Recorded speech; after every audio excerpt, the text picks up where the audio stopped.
Welcome to the Fanatical Elfz Show, part of the Elfz Network. We are a bunch of wild and crazy Cleveland Browns fans, bringing you all the latest in Browns news. Tune in now.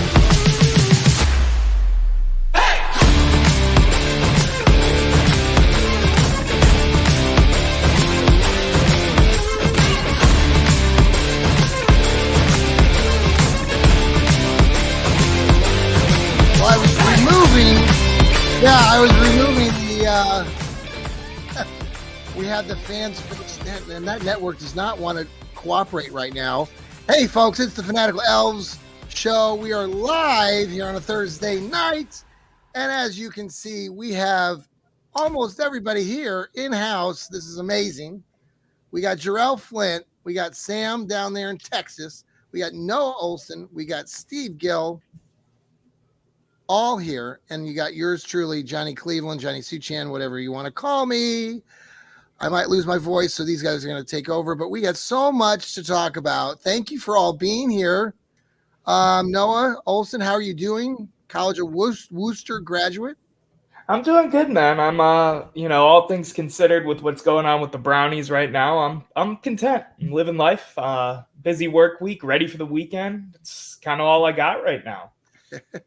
And we could talk about, I know you're a big Guardians fan. The Guardians are off to they just secured home field, they get the first round bye and all these exciting things. So that's another exciting thing here in Cleveland. I know you're a big Cleveland Guardians fan. Huge Guardians fan, really excited to see what they do in the playoffs because they are getting back on their horse. They're getting a little bit hot again at the perfect time, just when we needed them to. Jose hit a mammoth second deck home run last night. That was a thing of beauty. You got to shout out Stephen Kwan too. First game back, first at bat, home run to get us off and going 1-0, and then obviously going on to win that game. Steve Gill, good evening. Good evening. I'm a little pissed.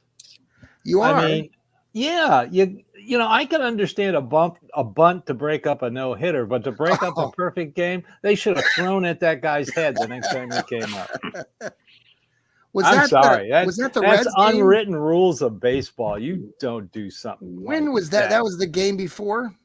No, that was last night. Oh, was it? Okay. Yeah, they had a bullpen game last night. Oh. And they had a freaking perfect game, and this guy comes up and puts down a bunt. Oh. Unwritten rules of baseball, man. Oh, yeah, you out of baseball. Throw it in his ear hole. Come on, next time he came to me. I'm serious. Yeah. Samuel, how are you doing down there in Dallas, Texas, where the Cowboys are currently taking on the New York Giants up there in New York City tonight, or New Jersey, wherever it is? You're not watching the game, Sam? No, not really. I don't really care that much about the Cowboys.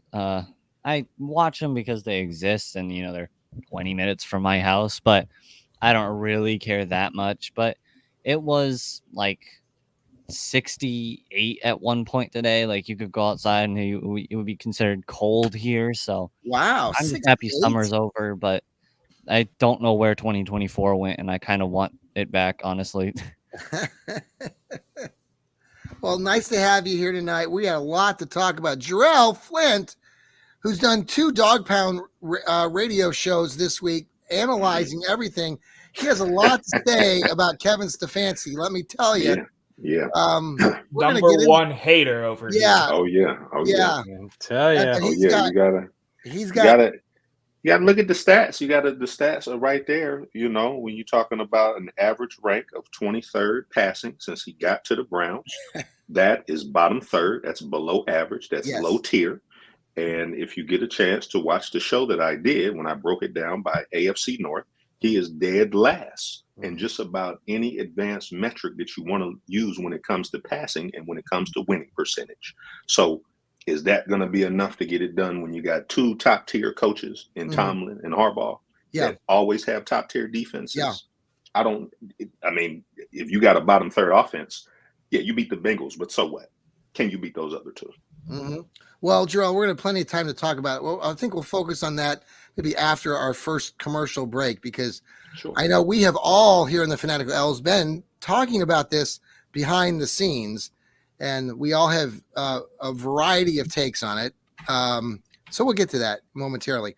But let's begin with the title of my of the show tonight: Decoys, Decoys, and More Decoys. Deshaun Watson had his presser earlier, like I think it was yesterday or the day before, and I'm just going to go in the short explanation, and then you guys can kind of carry on from that point. He's talking about a play at the end of the game last week against the Giants on a 4th down play. It wasn't the last time the Browns had the ball, but it was the second to last time, and it was a 4th down play, and he ended up running it, and he fell just short of the line of scrimmage, and the ball went back to the Giants. Okay. On that play, he says in this press conference the other day now that Jordan Atkins was the decoy on the play, because a lot of fans and analysts have been looking at that play because Jordan Atkins was open. Now, when he described this, he said it was a decoy. Now, he also said it was on the same play that they scored a touchdown with Jerry Jeudy, but it was actually Amari Cooper. But I think what he was referring to is that whole sequence when they did score the touchdown and then they had the 2-point conversion. And anyway, I went back and I looked at those plays multiple times. I broke it down, Jarrell, not as clean cut as you did, but I went in there and I looked at both sets of plays. The one where they scored the touchdown, the 2-point conversion, and then this play that he's referring to. And I know there's, I've been hearing people talk about reading all the reads these quarterbacks have, and maybe it wasn't in the read, Anyway, I don't know. I looked at that play, and yeah, I think it was the same play set they had, but here's the thing. I mean, he's going to say decoys, and most of us go, well, who cares? Like, shit, like, he's open. Get him the ball. Now, when I looked at that play on the replay, and I slowed it really down, he is looking that way. And here's the other thing. If you look at that play, Kevin Stefanski on the sideline, you can see him, in slow motion, and Deshaun looks at Akins or that direction, and you can see Stefanski making a hand gesture on the sideline, like throw it over that direction toward Jeudy or Akins. Like that's what he wanted to see. And instead, Deshaun packed it down and ran. So, plays happen. I know that, but I thought it was very interesting because I purposefully went back and I watched the tape, and it was so cool to see Kevin Stefanski in that play because you can almost read what he was wanting to. So I think that was kind of an interesting. So if I would suggest you all go back and look at that and tell me what you think next time I talk to you, because I thought that was fascinating. So anyway, he's talking about decoys. I just think he screwed up the play, and some people have really been harassing him in the media and fans, like just chalk it up, take responsibility. Just say, hey, I screwed up. It's like he's trying to be too clever. So Jarrell, I'll start with you and then we'll go around the room. Well, I got 2 points on that. One, just because he's looking that way, when you're talking about a helmet, your field of vision isn't like when you're not wearing one where you can scope the whole field. So without being able to see exactly what he was looking at, I don't know that we can say that he saw him or not. Now, if he did, then yes, piss poor read, he should have threw the ball. The other problem that I think I have with it, though, is that we can talk about Greg Newsome getting the stupid roughing the passer. We can talk about Ford fumbling the ball. We can break down 15 or 20 things each game about maybe a play that should have been made or shouldn't have been made. So, even Amari Cooper said something about it when they asked him about it. It's like, y'all ask us these questions. Some of these questions don't really make no sense. So I think if you want to focus on it, it's worth talking about. But at the same time, let's talk about the other 10 things, you know what I'm saying, rather than zeroing in on that. I don't like the fact, and maybe Sam, maybe you can pick up on this, the idea that he's using, we've never heard the word decoy before used so much. And he when he mentions it, he just mentions decoy. And I think fans are just sort of like, okay, maybe, but and I know that there are set plays where you're trying to get them to look one way and go the other way, and that he's only going to, Watson was saying, well, I'm just going to listen to Stefanski and his coaches. Great. I appreciate it. I think it was just the way that it was presented. People are like, we're not stupid here. Like we see what we're watching, like, and he's trying to bring it back on us. Like, we are stupid, which, so Sam, what do you think about that?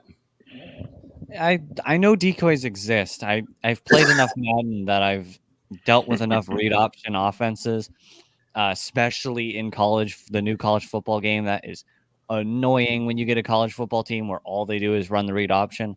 But the running back / the quarterback becomes the decoy, right? You're supposed to fool the defense into thinking the running back's going so that the quarterback can take off and get extra yardage. And I'm not sure if that's not exactly what's going on, but decoys and what's the other word? Disguises are important parts of football, faking off defenses and faking off offenses so that you can, trick the quarterback into thinking something. And I think decoys, you don't hear it a whole lot because it's a weird word. You usually hear disguises and you hear like things like that a little more. Right. But I think it isn't a bad idea to run decoys, but I don't think if executed improperly, it's going to harm you probably more than it'll help. Okay. Steve? So we're going to hang on one word. Said in a Steve, I did this for you. What if he said during the news conference that Akins was not the first, second, third, or fourth option on that play? What if he said that? But everybody would be going, oh, okay, I see what you're saying. Like Jarrell says, you put one of those things on and your vision is limited. Okay? Look, this game, man, I put about 20% of the blame on Deshaun Watson. Okay. I blame the coaches for not adjusting to the blitz by Shane Bowens, who the Giants are not a big blitzing team. And all of a sudden they blitz 57% of the time because they saw something in the Browns offense, the chipping and the doubling. And here you got Shane Bowens, who used to be Mike Vrabel's linebacker coach and defensive coordinator, and Jim Schwartz has worked with him, and they didn't do anything to adjust it till the second half.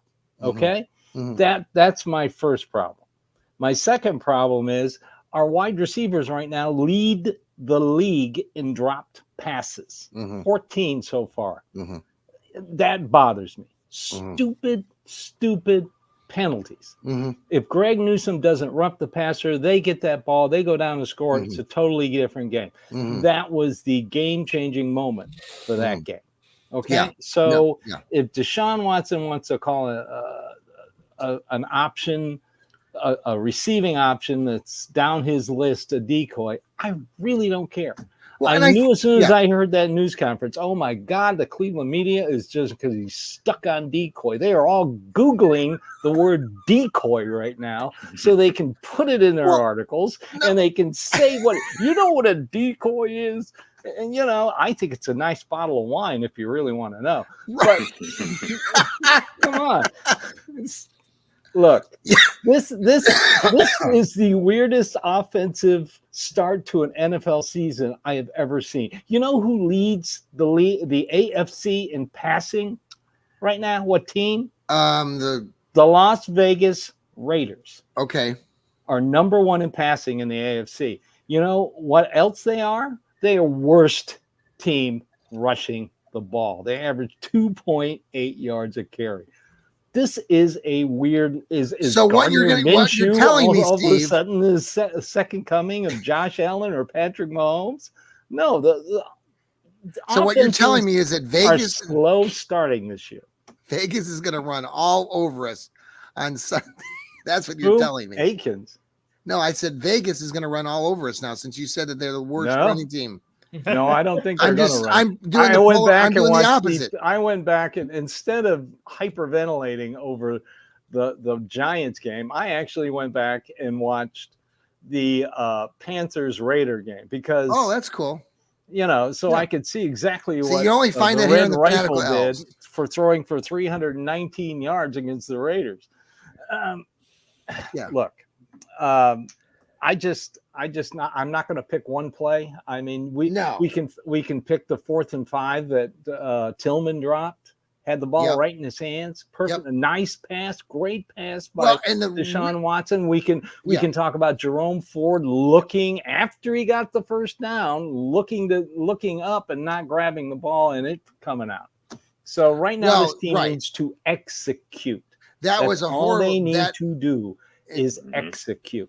You and Jarrell both brought that up, and really, honestly, watching that game in that moment, and at the stadium, and Noah, you were there too. When that drive, that second drive, the Browns had after they scored the touchdown, they were moving the ball again. They just got the first down again, and they were moving on the ground too. Jerome Ford had a nice carry before that, and then he fumbled it right there at midfield, and I mean that could not have the untimeliness of that. Was really crushing. You felt the momentum really working in Cleveland's favor, and it was such a sort of like, whoa! It was right there. It was nobody's fault except his own. He just dropped it. Noah, what do you think about all this decoy stuff? Did you like that word that he used? Here's my thing, man. We can make every excuse for this guy in the book. His helmet didn't let him see. Well, there's other plays, and I'm not trying to come at anybody because, yes, this team needs to execute, period. They do. It is not just a Deshaun Watson problem, and it's not just a Kevin Stefanski problem. It's not just an offensive line problem. It is not just a wide receiver drop problem. It is front to back a problem.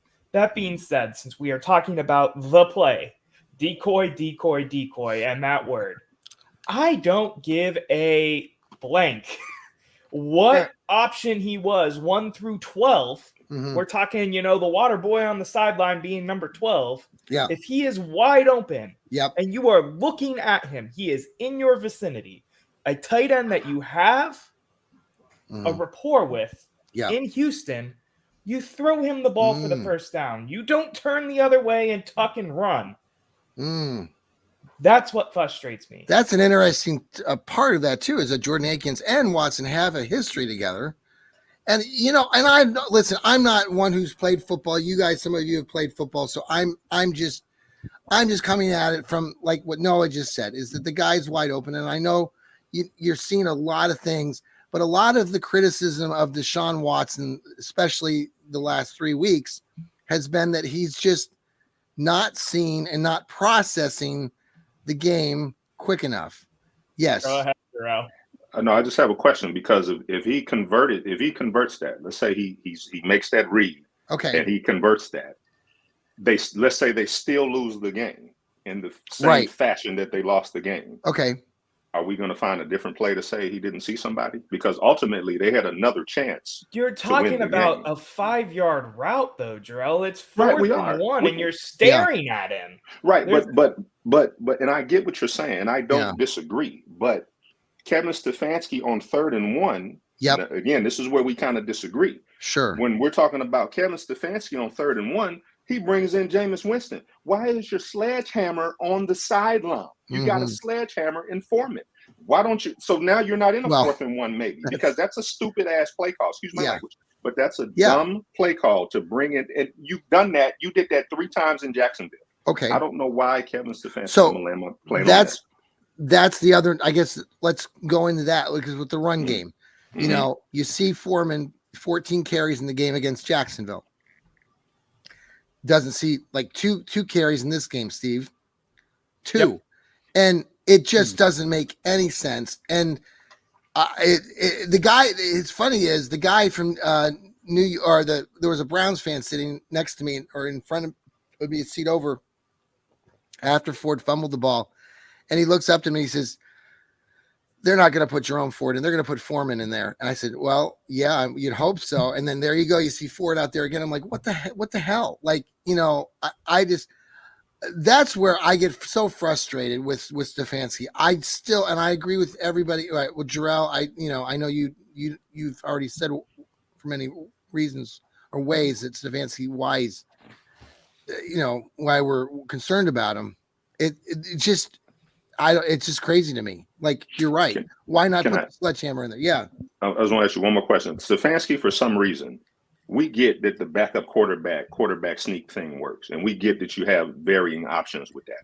The problem is that once you show a play in the NFL, you've essentially kind of burned that play because they know it's coming. They have an idea that you're probably going to run that. So that's where, when you're just talking about situationally, maybe on the goal line, I can see that. But in that instance, it's 3rd and 1. You basically wasted it down, and now it's 4th and 2 or whatever. And now we're talking about this decoy thing. And my argument to that, and this isn't a defense of Kevin Stefanski, right? This is more so just me playing devil's advocate, because I agree with you. Why don't you put in, someone? I don't get why Foreman hasn't gotten the carries that he got in Jacksonville in the last game or the first game. That being said, you're in 4-down territory. So I guess what the thought process probably was try the Jameis Winston tush push, the Jalen Hurts light, the Philly special, whatever you want to call it. Well, Tillman screwed up on that. 4th down. What? Tillman screwed up on that 3rd down play because he didn't block the guy, number 5, coming in on unblocked to hit Winston. So that was Tillman screwed up a lot in that last series, anyhow. And that's been the name of his game, is the mental mistakes thus far, but we won't get into that right now. Let me ask you guys about this. The 16 sacks that he's accumulated. Now, we all know, if you look at Watson's record, historically, he's always been sacked a lot. So it's not a huge shock, but this is the most sacks for a Cleveland Browns quarterback in 3 games since Brandon Weeden, who was a old guy in a first-round bust for the Brownies. Sam, what do you think about the 16 sacks? Should we just chalk it up to Watson just being the kind of guy that gets sacked? Is it more the line? The offensive line has not performed very well. I don't know what's wrong with it. Sometimes it just hasn't performed well. But Deshaun Watson hasn't helped, but I don't think he's been bad either. I just feel like the offensive line is just not performing up to what it should be performing to. I don't know what we need to do to fix it, what we can do to fix it. If it's fixable, it might not be fixable. We might just have to deal with it. But I don't know. I think it's an offensive line problem. But I don't think Deshaun is helping the situation much either. Okay, Steve. What do you think about the sacks? Offensive line is just, I can understand why they did play some in the preseason, but they were dealing with a lot of injuries. Both your tackles were not even eligible to play. It's going to take a little while for them to get this thing down pat. Hopefully Conklin and Wills will come back healthier. Wills results of his MRI came back clean, so I don't know if he's going to play. I doubt it. I think we're going to see James Hudson and DeJuan Jones again. And Zinter's going to be on the inside. Zinter's taking Teller's place. Actually, he was the highest graded offensive lineman from the Giants. So I like him. I liked him coming out. I totally had forgotten about him after he got hurt playing Ohio State in the game. Yes, but sometimes they are Deshaun Watson's fault. Sometimes he runs into sacks. I went back and looked at him, and the first 4, especially the 3rd and 4th one, he didn't even have time to. He barely got the ball on one of them. I mean, come on. I know people are arguing on social media. Well, you got to have a quick route. I'm sorry, unless your wide receiver has light speed, there is no freaking way he's going to get. I mean, they just didn't adjust to the Giants blitz. Like I said, Giants don't blitz a lot. They blitz 57% of the time against the Browns. They were having fun in that first half. You watch their body language. They were killing them. No, 16 sacks. DeJuan Jones, I know Steve and I were talking about it earlier, just he's looking heavier. He doesn't seem as much as he did last year. We weren't expecting him to be put into the games last year than he was, and now this year it's like we should expect him to be even greater, and he's not. Right. What do you think? Yeah. So O-line has always been kind of my forte because I've played O-line and that kind of thing. Yeah. First things first, DeJuan Jones needs to lose weight flat out. That is the best example you can say. It looks like he has lost a step in terms of his pass set. It looks like he's getting out of his stance slower. Everything about his technique has looked slower compared to what was a pretty solid rookie season prior to the injury last year. Now, with that being said, Jedrick Wills, another player that came back, he looked horrible in that game to me. I know there's been the meme of him going for one guy and being indecisive, not picking the other. He was known for his pass block ability in college, and his pass block ability has not translated to the NFL, period. I know there's not a better option on this team right now unless we are looking at a Jack Conklin move to left tackle, which is also something I don't exactly love because those type of transitions don't typically work out when it comes to offensive linemen. Long story short, the O-line's a mess right now, but we need to figure out something quick. But also, you want to talk statistics and stuff like that. 10, I believe it's between 9 and 11. I can't remember how many of those sacks have been not credited to any offensive linemen from this season so far. And they've been credited as like Deshaun Watson holding the ball too long, that kind of thing. Again, it's a holistic problem with this team right now. The offense is atrocious, and they need to figure it out quick if we want to make any type of run or any type of anything that we were expecting out of this team this season. Jarrell, how do you expect Deshaun Watson to not, continue to get sacked? What needs to happen? What do you think will happen? They need to beg Bill Callahan to come back. He's having so many problems here in Nashville. It's pathetic. Will Levin's been sacked 14 times, hit 36, and he's thrown a pick 6 in each game. Bill Callahan. Bad pick sixes, though. Those are bad pick sixes. Bill Callahan would come back here in a heartbeat. You think? He is already the media. I've heard from friends I know who cover the Titans. And Bill Callahan they get the impression he's second thoughting this working for his kid with his offensive line. So, he's not happy. Let's go ahead and pause for a quick break here on the Fanatical Elfz Network. This is our show tonight, Thursday night. We'll be right back after these commercials.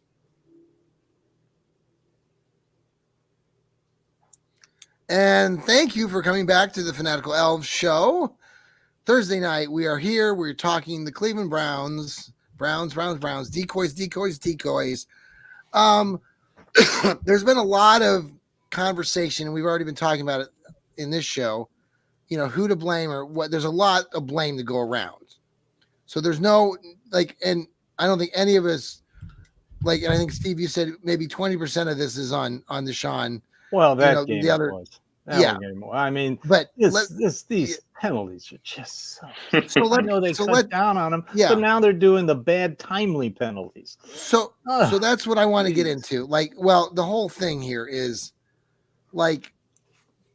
there's been this conversation going back and forth between fans about Deshaun and then the coach, play calling and decoys, and I don't know, where do you think this is going? I guess that's the next part. I mean, where do you Jarrell, I think you said you think that Stefanski's on the hot seat. I would kind of say yes. I kind of agree with you on that. But Brian Daboll has a coach of the year, if that tells you anything. That award is meaningless. I'm sorry to cut you off. No, I'm not right. So I guess who are you blaming more? I mean, or if you're not blaming anybody, the team just got to get better. But this is coming down to Deshaun and Coach Stefanski. I obviously, maybe he's on the hot seat, but I don't think that Stefanski's going anywhere.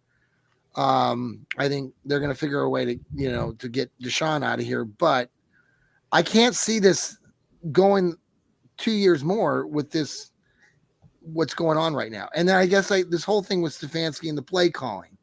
And then why do we even have a Ken Dorsey? Steve, why do we have a Ken Dorsey? Hey, can I jump in real quick? Because I gotta hop off and I want to throw my 2 cents in here. Yeah. Long story short, I don't think Kevin Stefanski is going anywhere. I think there's too much of the want for synergy between the GM, the Haslam's, the coach. Yeah. Even though Jarrell thinks it's a meaningless award, they don't award awards unless it's a participation ribbon that are meaningless, especially at the National Football League level. Mm-hmm. Having 2 of those in 4 years, to me, puts him off of the hot seat, regardless of if the fact that he should be giving up play calling and stuff like that we've discussed off and on throughout his whole tenure here in Cleveland with Alex Van Pelt and now Dorsey as the OC. I think there's a lot of stuff at play here.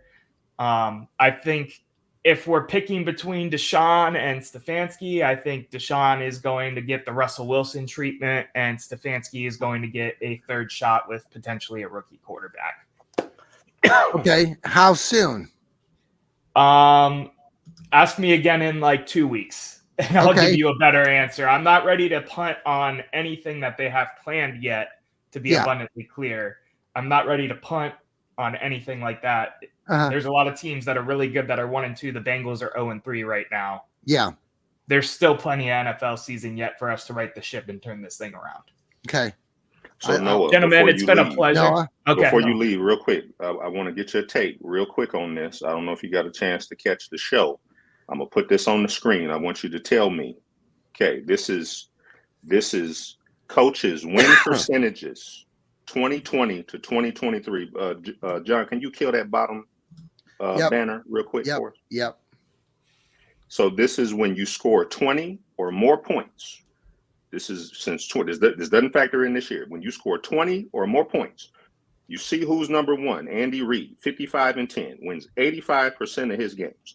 Now on here, you got Sean McVay, you got Jim Harbaugh, you got Kyle Shanahan, you got Mike Tomlin, Nick Sirianni, and Nick Sirianni's number is only 3 years because he wasn't with the Eagles in 2020. Sure. You see who's dead last right there. That's Kevin Stefanski. You notice he only has 31 games over 20 points, 20 or more.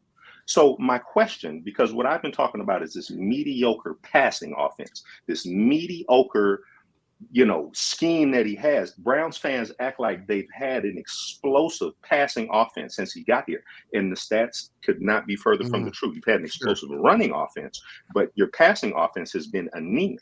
So to Noah, I ask you, when you look at this particular stat right here, are you going to tell me that this is a Baker Mayfield and a Deshaun Watson thing? Yeah, they were both of them have not played top 10 quarterback, top 15 quarterback level in the orange and brown multiple times, period. So, but having a top 3 running back, that isn't enough for them to get to top 15. Those type of backs. Ryan Tannehill did it with Derrick Henry, and I know you would probably say that. It's a passing league, man. It's a passing league. Okay, so what I'll do for you, because we talked about having a show, I'm going to pull the Ryan Tannehill stats, and I would bet you money that Ryan Tannehill's passing stats with Derrick Henry were better than Baker Mayfield's stats when he had Nick Chubb. No doubt about that. Jarrell, we'll talk off screen. My girlfriend is here. She is grumpy that I have not let her in. I appreciate y'all having me. I will talk to you guys soon. See you, Noah. Later, guys. Have a good night. Good job. See you, Noah. Good job, Jarrell. Good job. So Steve, I want to get Steve and Sam's and you, John. I want to get y'all's take on that, and I'll put it back on the screen just so we can look at it. How can we explain and give Kevin Stefanski another pass, given that right now your passing offense is 30th? You've averaged a 23rd ranked passing offense. This right here is an offensive stat, because if he wasn't calling the plays, we wouldn't even be putting this on him. We would be putting this on the offensive coordinator. Can we all agree on that? Yeah. Scoring 20 or more points, because scoring is what the offensive coordinator is supposed to do, right? It's supposed to generate offense. So if you're the one calling the plays, but this isn't falls on your head. But it's Ken right? Yeah. So, now it's supposed to be Ken Dorsey's offense, but he's calling Ken Dorsey's plays, and that's part of the complaining that's going on right now, right? Well, I'm saying this stat is with him calling his plays. That's what these stats from 20 to 23. Right. This is Right. all No. his playbook. But even okay, so the genius Mike Tomlin's only had 30 games over 20 points. Yeah. Yeah. Okay. But you'll notice, and I have another. While Kevin Stefanski's had 42 games of 20 points, over 20 points. Let's see if I have another one. So this is the under 19 stat. I believe Tomlin isn't as high on that. Yeah. This is where you score 19 or less. Okay. So this is the ranking here, and it's ranked by percentage. So you see that Tomlin has just a touch higher win percentage than Stefanski when it comes to that.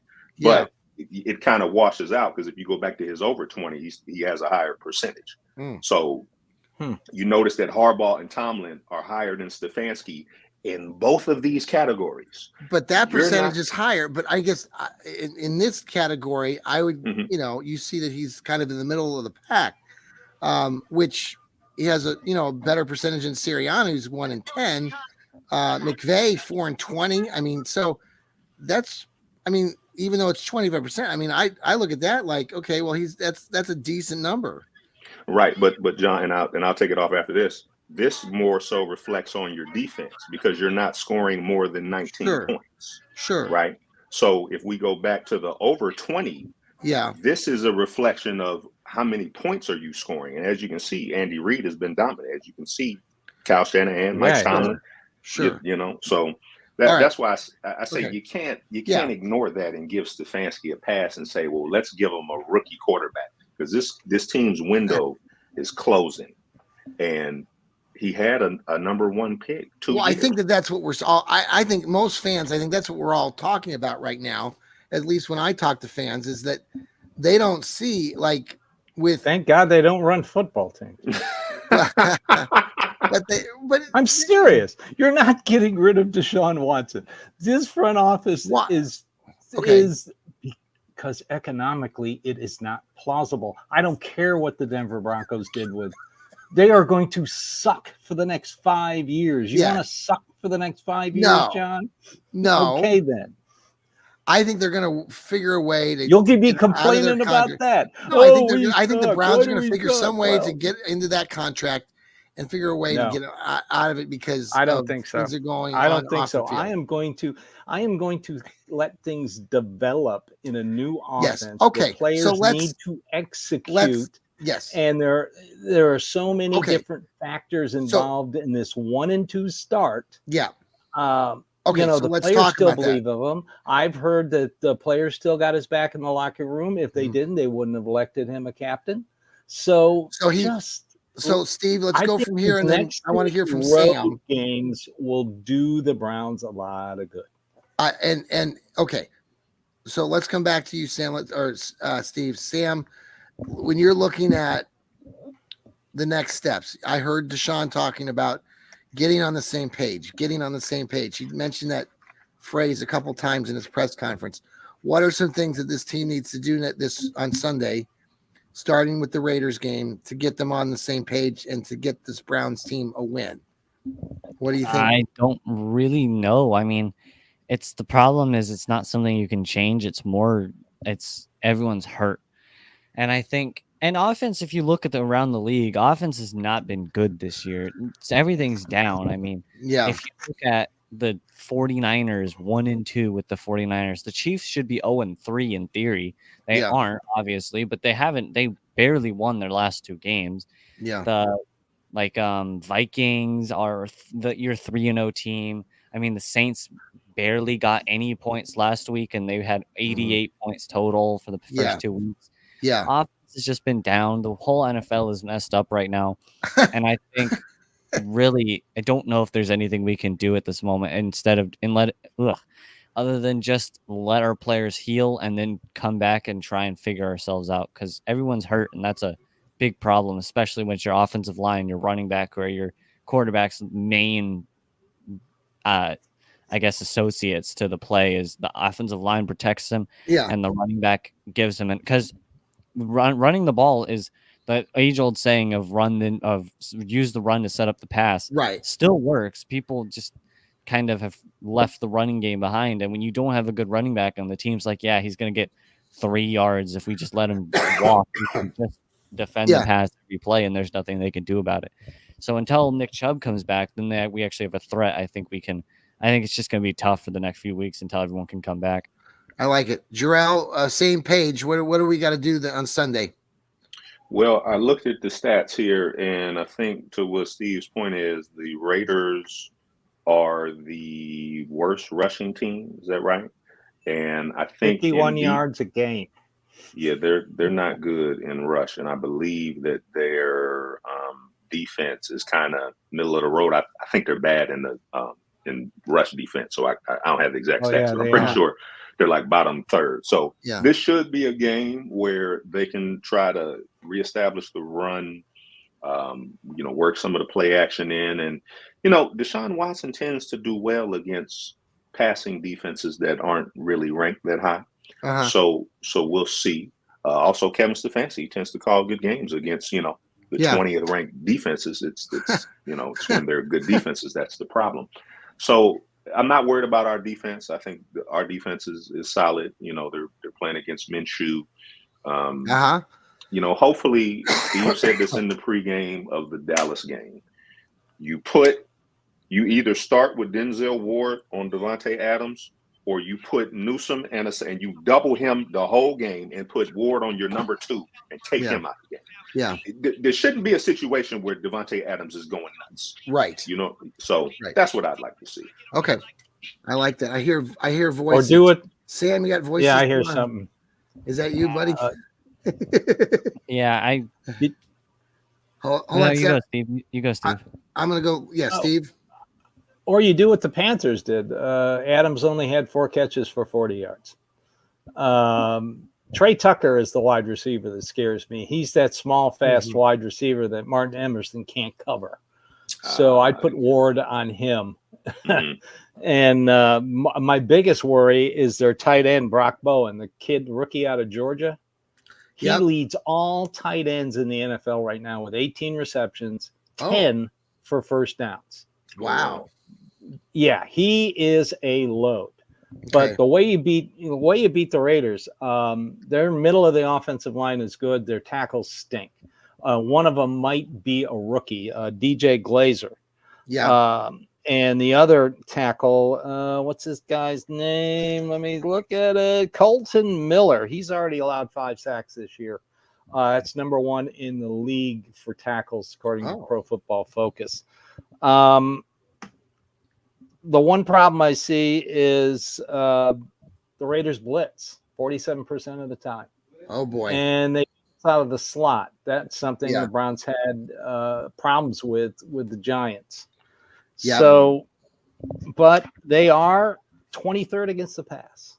So if they can get if the Browns can get their running game going, let's not do a lot of empty sets. Let's put Deshaun Watson under center a couple times, a little play action. If they can get the run game going, then the play action game gets going, then the short passing game gets going, and you can set up the long pass. But it's it's going to hinge on third down.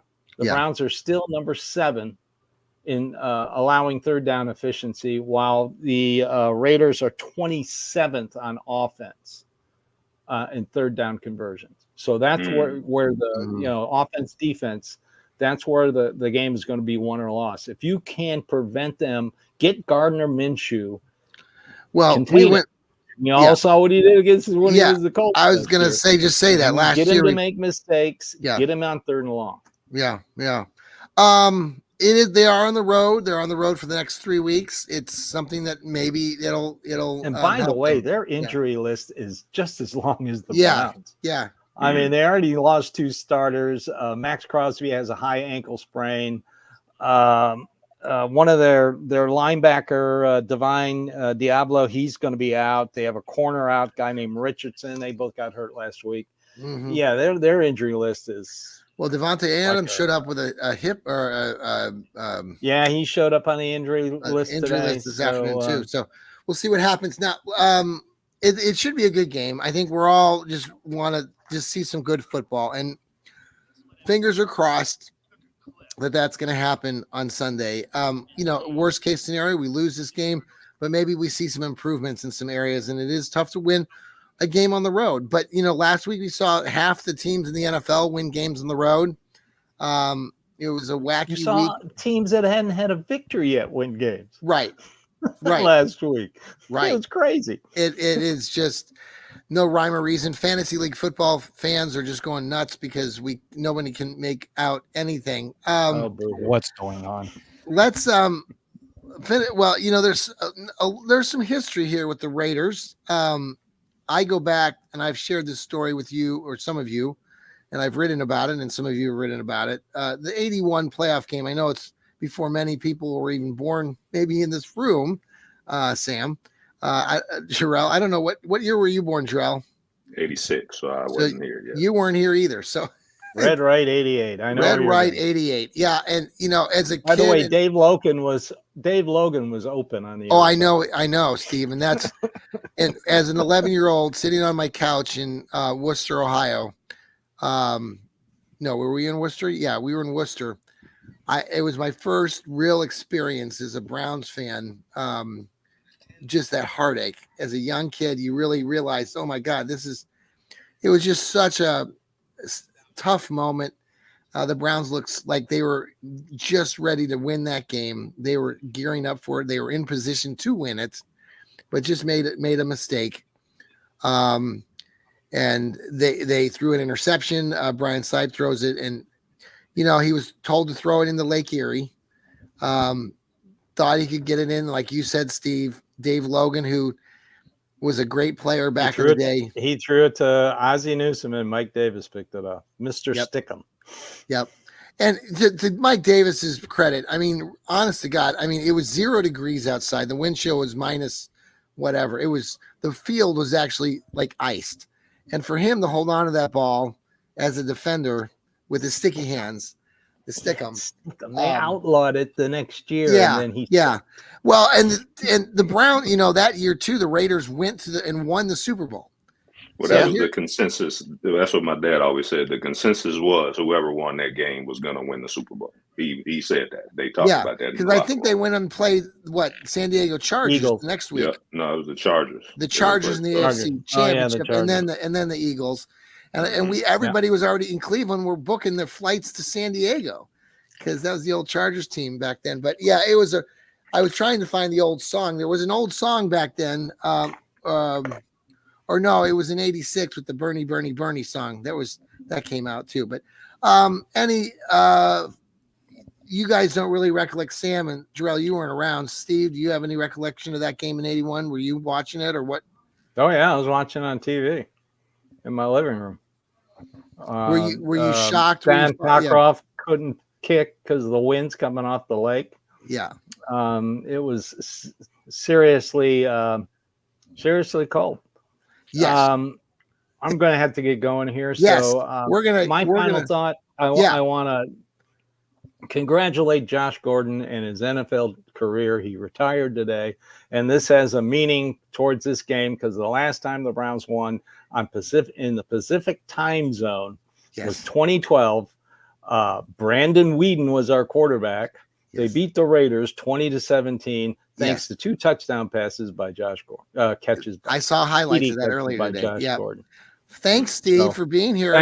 Thanks for the memories, Josh Gordon. We appreciate it. Jarrell, final thoughts tonight. Well, I wasn't around, but I can tell you what my dad always said about that game. I'm not going to tell you everything he told me, but the consensus among them was that you got to give the kicker a chance to redeem himself. Mm-hmm. You got to give him a chance because they were on the 9-yard line? Yeah, it was something like that. Yeah, I could see if it was a 40-yard kick or something like that. No, it would have been a very, not easy, but it's a chip shot. And he talked about how cold it was. Then for them to lose that game, they were pretty pissed off. It was a lot of fans like Sam Rutigliano, but that was one move that really. To this day, it's like, they lived by that pass and they died by that pass. Yeah. Sam, final thoughts tonight. I don't really have any. I was negative 30. So final thoughts on the game coming up Sunday, Sam. What are you looking forward to? Yeah, I have a prediction yet. I probably will have one later, but I don't know if the Browns are going to win or not. I feel like maybe the Oakland Athletic curse is going to go over to the Las Vegas since this is the final game today in the Coliseum. So that's an interesting take. Yeah. Right. Yeah. They apparently they were. There's an actual concern. I think the game is already played and over or something. Yes. There was an actual concern that the Rangers would win by forfeit because the fans were going to be too crazy and they were going to have to win the game. But like, we'll see. I don't think we're going to win. Honestly, I just don't have confidence right now in this team. I think it can bring itself back. I don't know if it will. I just am worried. Now, when everyone gets healthy, I think I have a totally different perspective. I think we got unlucky with injuries, but I don't have a prediction, but I don't know if we're going to win or not. I don't feel like we are. Okay. I'm going to go. My prediction today is 24-21 Cleveland Browns. I think we're going to win it by 3. That last time I picked that score over 20. I'm going over 20 again. What, Sam?